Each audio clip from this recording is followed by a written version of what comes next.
Ciao a tutti, homebrewers e appassionati.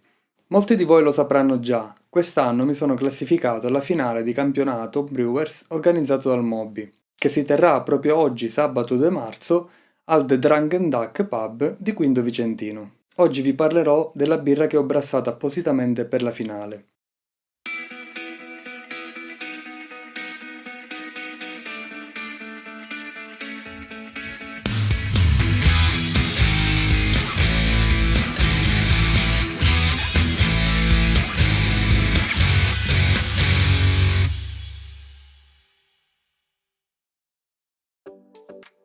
Per la finale di quest'anno, il Moby ha scelto uno stile designato che fa parte della categoria 24C del manuale BJCP, la Bière de Garde.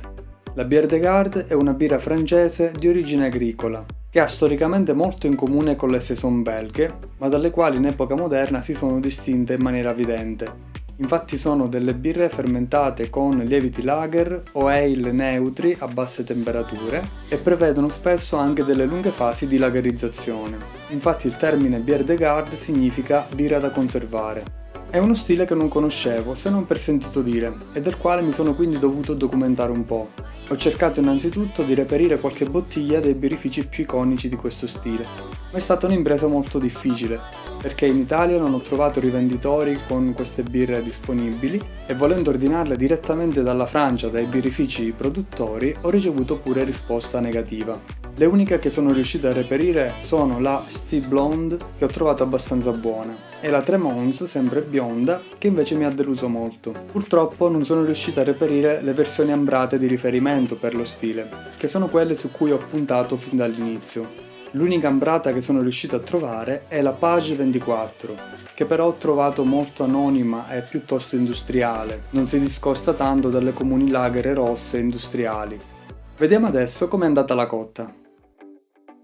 La birra in questione è riconosciuta nel suo stile sia nelle sue versioni chiare che ambrate e scure. Ho scelto quella ambrata perché storicamente sembra essere quella più caratteristica dello stile.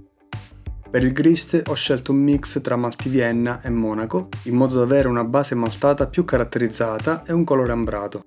Ho previsto il 50% di Vienna e 33% di Monaco. Poi ho previsto il 5% di malto aromatic per arricchire il gusto e un 3% di Cara 200 per aggiungere un po' di pienezza data dagli zuccheri non fermentabili e di colore. Il rimanente 8% è Destrosio che aggiungerò a fermentazione avviata per raggiungere la gradazione alcolica prevista senza appesantire il corpo. Una volta macinato tutto, ho preparato 22,5 litri di acqua, ho aggiunto 8 g di cloruro di calcio questa volta per avere una maggiore quantità di cloruri che enfatizzano la componente maltata. Una volta scaldata l'acqua ho aggiunto i grani, mescolato un po' per omogeneizzare l'impasto e pulire le farine sparse attorno.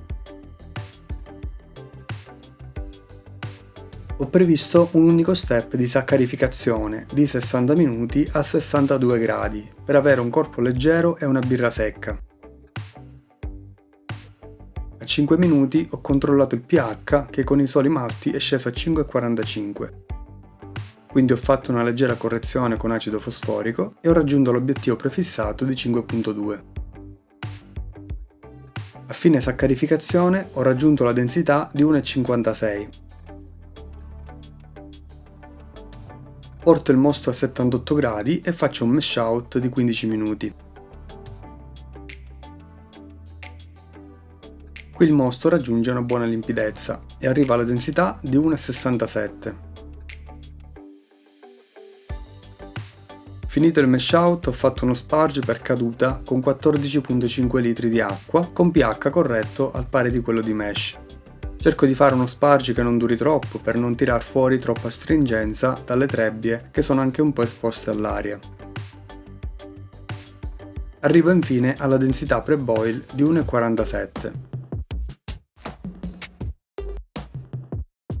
Ho previsto una bollitura di un'ora e mezza per caramellizzare leggermente di più il mosto. Quindi ho lasciato per i primi 30 minuti bollire e ho preparato il primo luppolo per l'aggiunta a meno 60 minuti.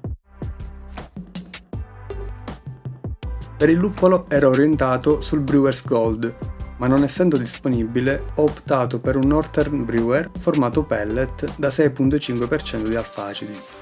Prima gettata con 30 grammi che apportano 18 IBU.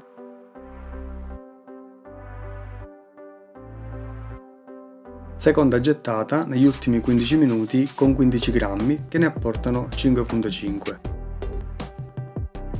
Finita la bollitura, comincio il raffreddamento con la serpentina. In 15 minuti arrivo ai 15 gradi che mi ero prefissato di raggiungere. Solito whirlpool con la pompa di 5-10 minuti e poi travaso sempre con la pompa dall'alto.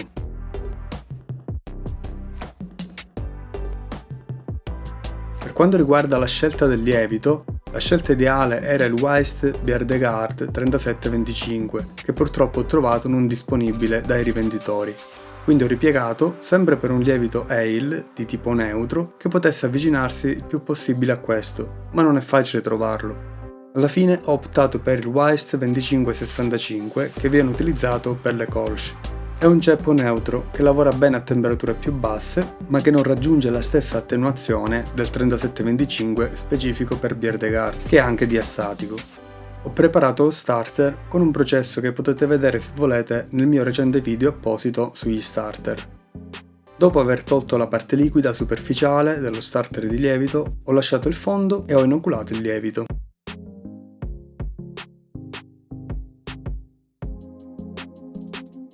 Per l'ossigenazione, oltre a quella ottenuta con il travaso, ho fatto pochi minuti manualmente con la paletta.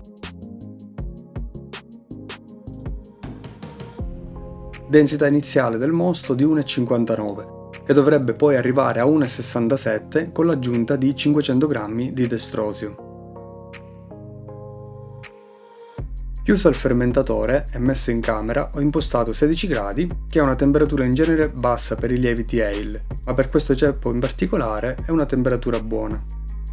Ho scelto di rimanere molto basso per far tirar fuori meno esteri e lasciare un profilo più possibile neutro alla birra. Ho mantenuto questa temperatura per 4 giorni. Al terzo giorno ho aggiunto 500 g di destrosio. L'aggiunta di zuccheri dopo l'inizio della tumultuosa si dice che aiuti il lievito nelle prime fasi a mangiare gli zuccheri estratti dai malti invece che preferire quelli semplici, più facili da digerire. In questo modo favoriamo una maggiore attenuazione della birra e un minor sforzo del lievito il primo giorno, quando la densità iniziale è più bassa rispetto a quella che avremo aggiungendo subito tutti gli zuccheri. Forse sarebbe stato più comodo sciogliere lo zucchero in un po' di acqua, ma avrei diluito il mosto e non l'avevo previsto inizialmente. L'apertura del fermentatore in questa fase non è critica, perché il lievito produce in questo momento tanta CO2 e in modo continuo, e l'ossigeno che entra viene subito smaltito, senza avere il tempo di danneggiare la birra. La densità della birra era già scesa a 1,29. Ho proseguito poi 2 giorni a 17 gradi, 2 a 18, 2 a 19 e poi gradualmente fino a 22. Al 12° giorno ho rilevato la densità che poi è risultata quella finale di 1,14. Il lievito ha dato un'attenuazione apparente del 78%, direi più che bene, essendo sulla carta il massimo che può dare questo lievito. Al 15° giorno ho iniziato una lagerizzazione di 10 giorni a 3 gradi per pulire la birra ed enfatizzare il profilo neutro. Purtroppo per le strette tempistiche che ho avuto non ho potuto insistere più di tanto. Infatti al 28° giorno ho dovuto imbottigliare, poiché per la data della finale mancavano ormai 3 settimane, giusto in tempo per farla rifermentare e spedirla.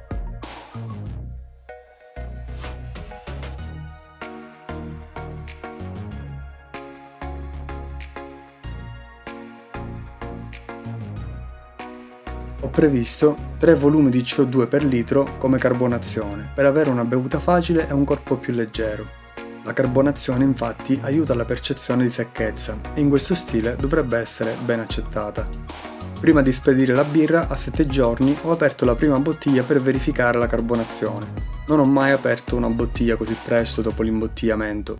Anche se so che il lievito F2 rifermenta molto velocemente, è stata sempre una piacevole sorpresa constatare che la birra ha rifermentato molto bene in quei pochi giorni. La birra ha raggiunto un bel colore ambrato carico, brillante, leggermente velata. Secondo le linee guida rientra nello stile. Buona anche la schiuma. La bevuta è piacevole e il corpo leggero nonostante i 7,2 gradi. L'aroma del lievito si sente. È abbastanza neutro, ma ci trovo anche delle note un po' speziate. Non conosco bene questo lievito in particolare, quindi non posso parlarne con certezza.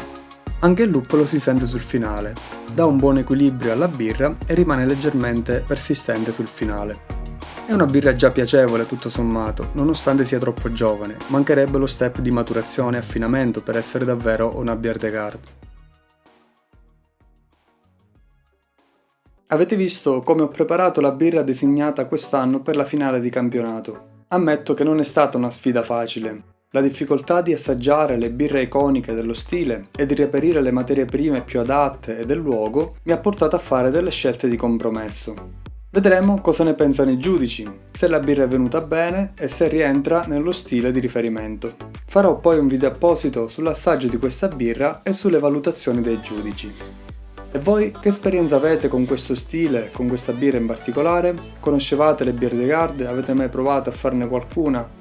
Fatemi sapere nei commenti. Vi ringrazio sempre per il vostro supporto e se potete aiutarmi lasciate un like e iscrivetevi al canale se non l'avete ancora fatto, per me è di grande aiuto. E ci vediamo al prossimo video.